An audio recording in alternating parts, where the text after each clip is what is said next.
राजस्थान के कैबिनेट मंत्री बाबूलाल खराड़ी से एएमपी नेटवर्क के संवाददाता मनोज शर्मा ने खास बातचीत की है। इस दौरान उन्होंने कहा है कि जनजातीय समाज को मुख्य धारा में लाना हमारा पहला प्रयास है। वहीं कानून व्यवस्था को लेकर उन्होंने क्या कुछ कहा है, आइए हम आपको सुनवाते हैं। जनजातीय और गृह रक्षा विभाग का जिम्मा दिया गया भजनलाल सरकार की तरफ से। हम उनसे खास मुलाकात और खास बातचीत करेंगे। सबसे पहले तो आपको बधाई हो हमारे चैनल के माध्यम से। धन्यवाद। मेरा पहला सवाल सिर्फ आपसे ये है कि क्योंकि भारतीय जनता पार्टी जिन मुद्दों के ऊपर में सरकार जनजातीय विकास या बलात्कार जितने भी मुद्दे थे क्राइम के, उसके आधार पर चुनाव जीत के आई है, सबसे पहली प्रायोरिटी आपकी क्या होगी? देखिए, अशोक गहलोत की सरकार थी, आपने हमने सबने देखा है, महिलाओं के साथ दुष्कर्म होता था, छोटी छोटी बच्चियों को अपराधी प्रवृत्ति के लोग उठा के ले जाते थे, उनके साथ सामूहिक दुष्कर्म होता था और उसके बाद में उसको हत्या करके फेंक दिया जाता था, कोई मुकदमे दर्ज होते नहीं थे। आपने देखा होगा, युवाओं को उन्होंने एक प्रलोभन दिया था कि हमारी सरकार आती है तो हम लोग जो बेरोजगार युवा हैं या तो उनको नौकरी देंगे और नौकरी नहीं देंगे तो बेरोजगारी भत्ता देंगे। उन्होंने कुछ किया नहीं तो युवा दुखी था। किसानों को उन्होंने कहा कि भाई हम लोग सरकार में आएंगे तो आपके संपूर्ण कर्जे माफ करेंगे।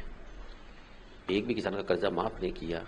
जब हमने सत्र के दौरान अशोक गहलोत जी से पूछा था कि भैया आपने वादा किया जनता से, जिसके कारण से आप सत्ता में आए हो, तो आप इन किसानों का कर्जा माफ करिए, तो उन्होंने कहा कि भाई हम कॉमर्शियल बैंकों का तो नहीं करेंगे, तो सहकारी बैंकों करेंगे, तो उनका करो।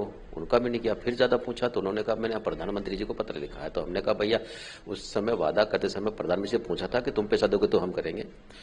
तो इस प्रकार से इन्होंने सबको साथ में धोखा किया। अब हमारी सरकार आई है।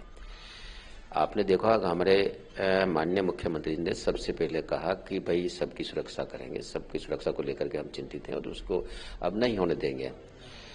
अपराधी को साथ वैसा ही व्यवहार होना चाहिए और निर्दोष के साथ में भयमुक्त रहना चाहिए। इस प्रकार का उनका स्टेटमेंट था और हम चाहते हैं कि अब जिस प्रकार के अपराध बने उसके लिए आपने एक माननीय मुख्यमंत्री जी ने कमेटी बना दी। इनके समय जो घोटाले हुए उनके समय कमेटी बना दी। अब हम लोग देख रहे हैं कि इन्होंने जहाँ गड़बड़ी की उनको भी निकालना पड़ेगा, क्योंकि गड़बड़ करके प्रदेश को खड्डे में ले गए हैं, उनको भी हमको ऊपर लाना है। और अपराधियों में भय पैदा हो और निर्दोष में आम जन में विश्वास पैदा हो, ऐसा हम माहौल बनाएंगे। आप निश्चिंत रहें, निश्चित रूप से एक राजस्थान को आगे बढ़ाने का काम करेंगे हम लोग। अच्छा, कल देश के प्रधानमंत्री नरेंद्र मोदी जी का जयपुर आगमन हुआ और आज भी जयपुर में ही है। ऐसा क्या गुरु मंत्र देके गए जिससे कि इस सरकार को और अच्छे तरीके से काम करने का संकल्प ले?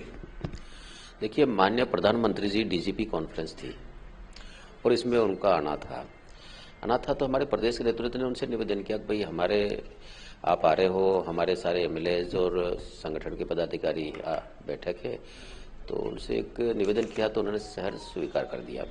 और स्वीकार किया, उन्होंने कहा कि भाई अब विधानसभा आप जीते हो तो आने वाला 24 भी हमको जीतना है, क्योंकि देश को आगे ले जाना है और देश को ताकतवर बनाना है। तो भारतीय जनता पार्टी की आवश्यकता है, क्योंकि अन्य पार्टियों से कोई भरोसा है नहीं है, क्योंकि अन्य पार्टियों ने देश को डुबाने का धंधा किया था।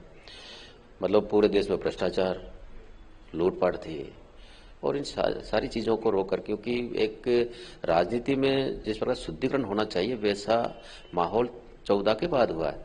बाकी 13 से पहले लोग नेताओं को किस तरह से देखते हैं आपने हमने सब देखा है, लेकिन 14 के बाद प्रधानमंत्री मोदी बनने के बाद में एक देश की जनता को भरोसा हुआ कि भाई राजनीति में भी अच्छे लोग हैं और अच्छा अपनी ईमानदारी से काम कर सकते हैं। तो अब मोदी जी ने कहा कि भाई अब देश की आवश्यकता इस बात की है कि देश को हम दुनिया का ताकतवर देश बनाना चाहते हैं और पुनः हम उस विश्वगुरु की उस पर सिंहासन पर भारत माता को ले जाना चाहते, तो इसकी आवश्यकता है।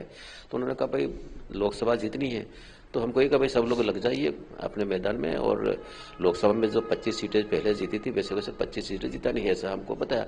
और हम लोगों ने तय किया कि हम राजस्थान में 25 सीटें जीता करके भारतीय जनता पार्टी डालेंगे। अच्छा, क्योंकि दोनों ही पार्टियां जनजाति समाज से जो लोग आते हैं उनको अपना वोट बैंक मानती है, तो क्या लगता है कि अब समाज को किस दिशा की ओर लेके जाएंगे? केवल वो वोट बैंक तक निर्धारित रहेंगे या उनके विकास का भी, क्योंकि हम कहते हैं जनजाति विभाग, तो क्या लगता है कि अब जो ये हम शब्दों का इस्तेमाल करते जनजाति, इन शब्दों से छुटकारा मिल पाएगा समाज को? देखिए, आदिवासी को कांग्रेस ने अपना बपोती का वोट समझा, जेब का वोट समझा, और आदिवासी ने जीवन भर कांग्रेस को वोट दिया।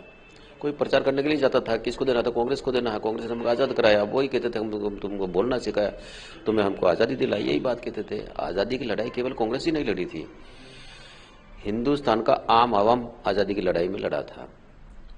और जिन लोगों ने बलिदानें दी उन लोगों का क्या योगदान था वो आज ये भूल गए। तो हम लोग ये चाहते हैं कि जिस प्रकार का ये जो कलंक है, इस कलंक को हम मिटाएंगे, आदिवासी को आगे बढ़ाएंगे, देश की मुख्य धारा में जोड़ेंगे। उनका जो विकास नहीं हुआ, मूलभूत सुविधा से नहीं हुआ, वास्तव में नहीं हुआ। उनका कहना भी सही है कि आजादी के इतने वर्षों के बाद में भी हम सड़क नहीं है, बिजली नहीं है, पानी नहीं है, शिक्षा नहीं है, चिकित्सा नहीं है। चिकित्सा की स्थिति देखें तो आदिवासी क्षेत्र में आपने देखा होगा, डॉक्टर्स नहीं है, डॉक्टर्स नहीं, पर्ची वाला डॉक्टर नहीं तो दवाई को क्या करेंगे? स्कूल में पढ़ाने वाला मास्टर नहीं तो फिर बच्चा वहां जाके क्या करेगा? तो हमारी इच्छा है कि हम वो खाना पूर्ति करेंगे, डॉक्टर रहे और पढ़ाने वाला अध्यापक रहे, बच्चों को ठीक से पढ़ाई मिले और बीमार है उसको ठीक से चिकित्सा सुविधा मिले।